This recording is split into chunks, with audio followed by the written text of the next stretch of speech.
Olá, bom dia. Agora são 8h57 e o Justiça Agora está no ar. A polícia e o Ministério Público do Rio de Janeiro prenderam agora de manhã, lá no Rio, 2 homens suspeitos de terem participado do assassinato da vereadora Marielle Franco e do motorista dela, Anderson Gomes. São eles o policial, um PM reformado e um ex-policial militar. Segundo a Força Tarefa, o policial reformado Rony Lessa atirou contra a vereadora, enquanto o ex-militar Elcio Vieira de Queiroz dirigia o carro que perseguiu Marielle. Os crimes completam 1 ano na próxima quinta-feira.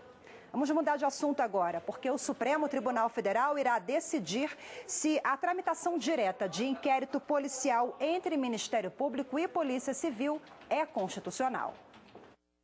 O tema já passou por julgamento no plenário virtual da Corte, que votou pela repercussão geral, que é quando a decisão desse recurso em específico pode ser usada em processos semelhantes que tramitam na Justiça. O tema está sendo analisado depois que o Sindicato dos Delegados em Mato Grosso reclamou de alteração na lei que permite o Ministério Público escolher a forma de investigação de inquéritos. O relator no STF é o ministro Alexandre de Moraes e o caso ainda não tem data agendada para julgamento.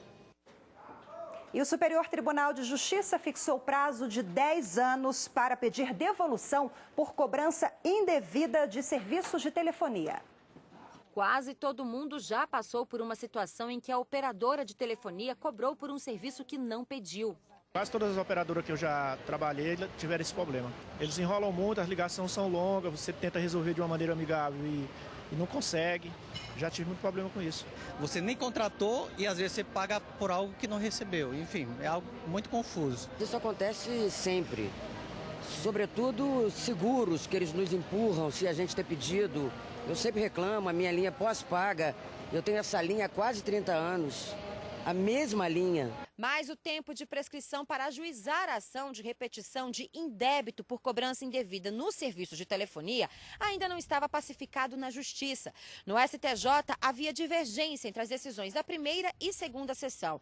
As turmas de direito privado estabeleciam um prazo de 3 anos, enquanto as de direito público fixavam 10 anos como prazo de prescrição. Diante da diferença e com o objetivo de pacificar o entendimento, a Corte Especial analisou os chamados embargos de divergência. Para o relator do recurso na Corte Especial, ministro Og Fernandes, a devolução do valor pago por serviços não contratados não diz respeito a enriquecimento sem causa, em que se aplica o prazo prescricional de 3 anos.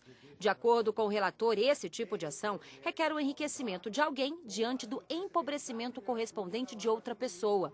No entanto, no caso analisado, existe relação contratual entre a operadora e o consumidor e diz respeito a um fato do serviço.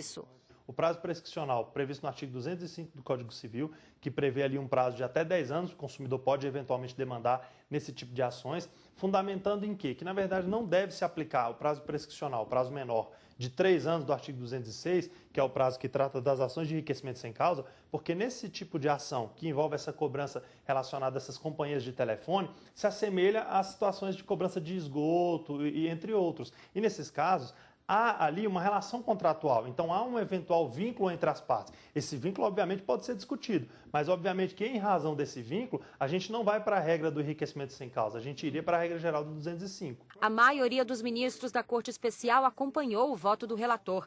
Ficou estabelecido o prazo de 3 anos para ações destinadas a recuperar o que foi obtido à custa do prejudicado e o prazo de 10 anos nos casos de devolução por cobrança indevida de serviços de telefonia não contratados, seguindo o mesmo princípio de indébito de tarifas de água e esgoto. E o Justiça Agora fica por aqui. Você confere outras notícias do Poder Judiciário logo mais à 1 da tarde no Jornal da Justiça, primeira edição. Até lá.